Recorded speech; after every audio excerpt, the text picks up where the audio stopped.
In 2002, Aileen Wuornos was executed after admitting she had killed 7 men in Florida. When first-time director Patty Jenkins decided to make a film about Aileen's life, she realized that casting would be crucial. After watching The Devil's Advocate on late-night television, she knew she had found her lead. Charlize Theron read the script and agreed to take on the role. Roger Ebert, the great film critic, called Theron's portrayal of Aileen Wuornos the performance of the year and the film of the year. I am pleased to have Patty Jenkins and Charlize Theron at this table. You said, as you sat down, what? Who would have believed? Who would have thought, almost a year later, that the two of us would be sitting here with you talking about this movie? And why did you say that? Because... Eliminating the me factor. No. I think that the story, you know, for Patty to have sat down and actually wrote the story was, I think, a very personal experience, and I don't want to speak for her, but for me, it was the decision to do this was, you know, a very personal decision, and you just sometimes tap into something emotionally, and you realize that other people might not be tapping into the same thing, and you're prepared for that. You're okay with that, and that was definitely the case for me with this. So to have, you know, to be able to come here and talk about it and to hear the response and Roger Ebert and all of that stuff, it's been just amazing. Really just incredible. Why did you do it in the first place? For the money.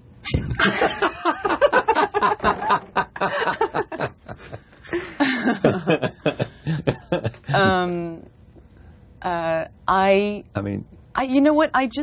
I've been very happy with my career. I feel like I've been extremely blessed, and yeah. I'm not going to sit here and you know, and a career ought to be about doing it all. Yeah, you know, it's not because that I was unhappy or anything like that. I think that being an actor is like climbing mountains, you know. At some point you have to kind of face Everest, you know, and kind of see what your body can do and challenge yourself that way. And you know, I never ever thought that it would happen this way, where somebody like Patty would actually come to me and say, "You're the one. I want you to do this." All of that, just the material, this woman's life. She was so conflicted, and I find that, you know, there are not a lot of people who are willing to write women like that today. And Patty did such a great job in writing her in this very confronting way, which she was, you know, in a very truthful way. And I don't know. I think as an actor, it's not a risk, because it's an opportunity. Yeah. It's an opportunity to get your hands on something. Exactly, and to work with somebody who actually believes in you. You know. Why did you believe in her? You know, it's a question that I will be answering for a long time. For whatever reason, it was like the most automatic thing. I mean, it wasn't the first thing that came to my mind, but first. I mean, it wasn't like, oh, who does these roles? Right. It wasn't like that, you know. Oh, of course. But the minute I took on this movie and I decided how I was going to do this movie, I was terrified of what actor could do this, because it's a performance film, it's a character film, you know, and the success of the movie rests completely on somebody's ability to pull it off. And more than anything, when I started looking out into the world, I was more concerned with the inner capability to go to where we needed to go and to do what we needed to do. Somebody who's done this before is kind of irrelevant. There are people who have played similar characters, but no one's played Aileen, and there haven't been very many female characters like this done. So it was a completely new thing. So when it came to finding someone who I thought had the strength to not be afraid to not shy away from the fact that she was this incredibly volatile person who crossed the line and did these incredibly horrible things, yet could also sell the vulnerability and the humanity of this person, that's a very wide area to cover. And a lot of the actors I thought of, I was pretty sure could land in one way or the other. I was familiar with Charlize's work. I had been blown away by her every single time, her commitment and presence in every movie. And I see tremendous strength in Charlize. I see tremendous talent, and I see like this great heart and intimacy. So I believed at the core she had what was necessary, and then how the person looks is, you know, is second. You can get there. That will come. But not everybody can you send for 2 months into Aileen Wuornos' life and be sturdy enough to do it. For those who have not yet seen this movie, Monster, tell us who Aileen was and why her story was so compelling for you to tell. I think Aileen Wuornos was a woman who was a prostitute from the age of 13, lived on the streets, homeless most of her life, had a horrible past, was abused and everything you can imagine, raped many, many times, who in 1989 had given up on men, had fallen in love with a woman, and was trying desperately to support that relationship when she was raped and potentially going to be killed, and she killed her John. And over the next year, in an effort to keep her girlfriend and not go back to the life she had before, she ended up killing 7 people, including him, in 1 year. What makes her story fascinating to me is I think there are a lot of people who are serial killer, you know, quote unquote serial killers. A lot of them actually are genetically off, chemically off, some sort of thrill to the kill.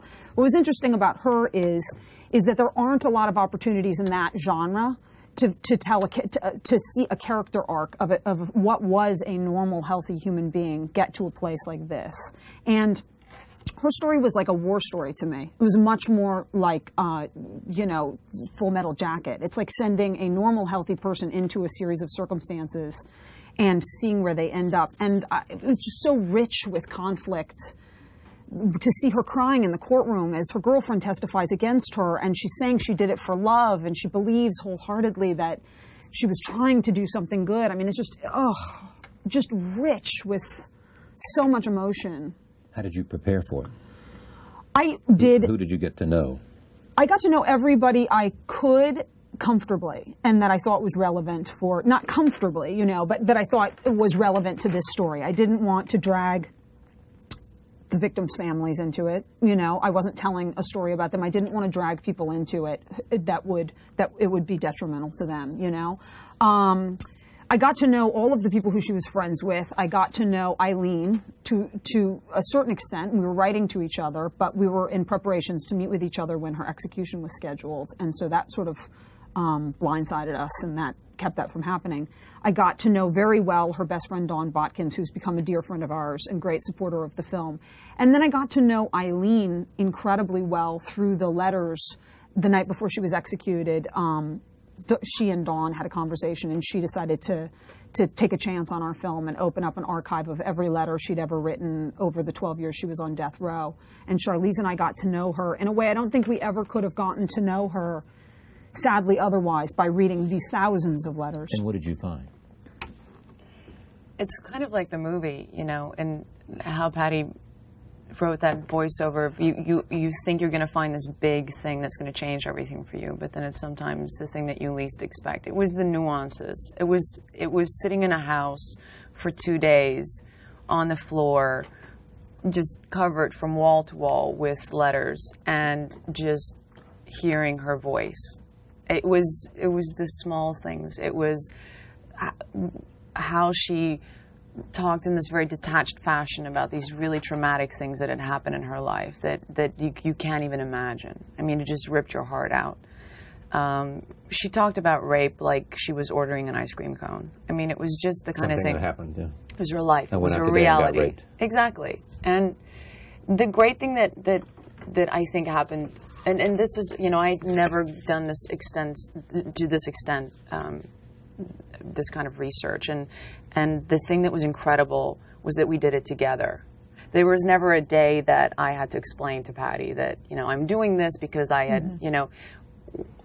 She understood why you were doing it. Yeah, we would drive home. Because you were doing it for the same reason. We were doing the same thing. We were doing the exact, you know, writing for her to write it were very similar. Yeah, and we would drive home to our little Best Western motel, crying, and you know. Where was it filmed? It was down in Florida. In Florida, yeah, in a lot of the real places. Near Orlando, or where was it? A lot in Orlando, and some in Daytona Beach, where it really happened. Yeah, but this was in Michigan when we went to go read the letters. Yeah, and a lot of the script changes happened from reading the letters. So she was very articulate, just really such an eloquent writer.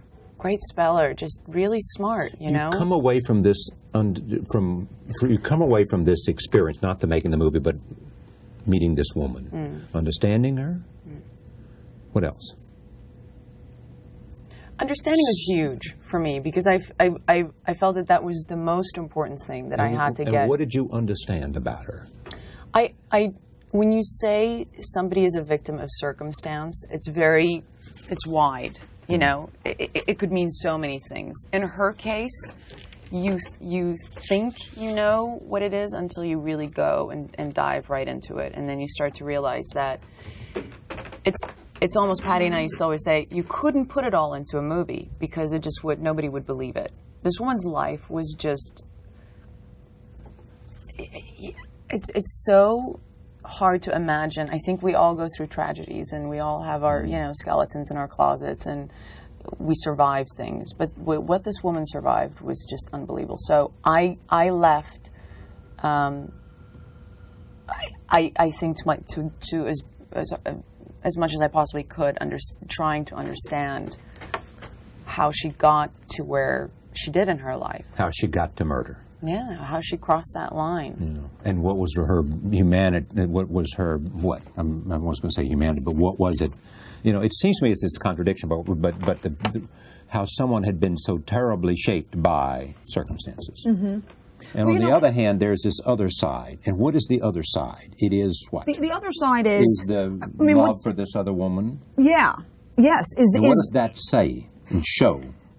It says that this is what real human beings function like. I mean, it says, to a certain extent, it says, there but for the grace of God go all of us. Not to say that any of us would choose to kill 7 people. And that was her choice to a great extent. I don't take that away from a choice that she made at all. Yeah. And I was and very should not be passionate. Yeah. Should and not should be not be excused for that. No, but a classic tradition of storytelling, and one that I believe in very much, that for some reason we have taken a short vacation from in a lot of studio filmmaking, is the understanding of conflicted characters from Greek myth to Shakespeare. The story of Macbeth, the story of good people in a series of events getting to a place where they do things that are unimaginable to us is endlessly fascinating to human beings. Absolutely. Roll tape. Take a look at this. This is where Selby, the character played by Christina Ricci, asked Aileen why she stopped working as a prostitute. Remember, these are the 2 women we've been talking about. This conversation between them. Roll tape. I love that scene. Why? I just think it's, of all the scenes, there's so many scenes that are telling. This scene I love because of the performance, because it's such a simple scene and her entire character is in that scene. Both of their entire characters are, I look at them and I know who they are. I do, not everyone. I have an emotional response to that performance. It was a responsibility on both of your parts to do the following. Make sure that you got inside whatever it was, made this person, but also make sure that there was no acceptance of the brutality of what she did.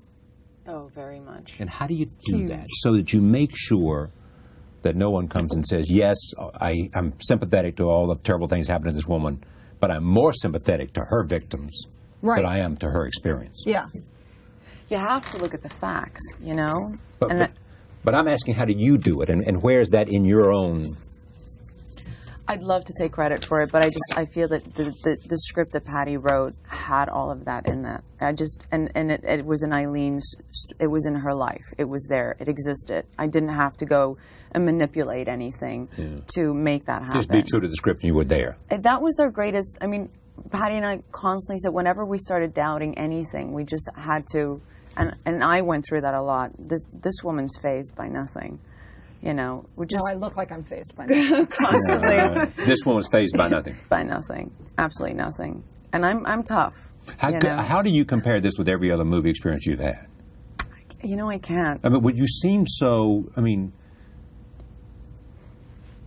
that this has had some huge impact on you because of its power. I've been spoiled. This has spoiled me. I don't think I can go back to anything mediocre after this. And you'll be more willing to take risk that you believe in. Yeah, but again, it's not a risk for me. Okay. It's my job. It's what I do. Bring it on. I'm ready. And did you believe that at the time when you entered this?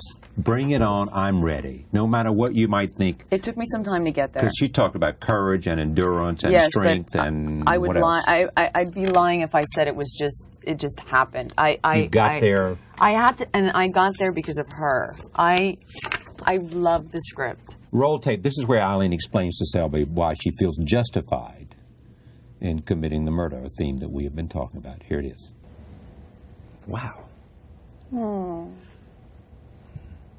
Is this what both of you, even beyond expectation, hope to create?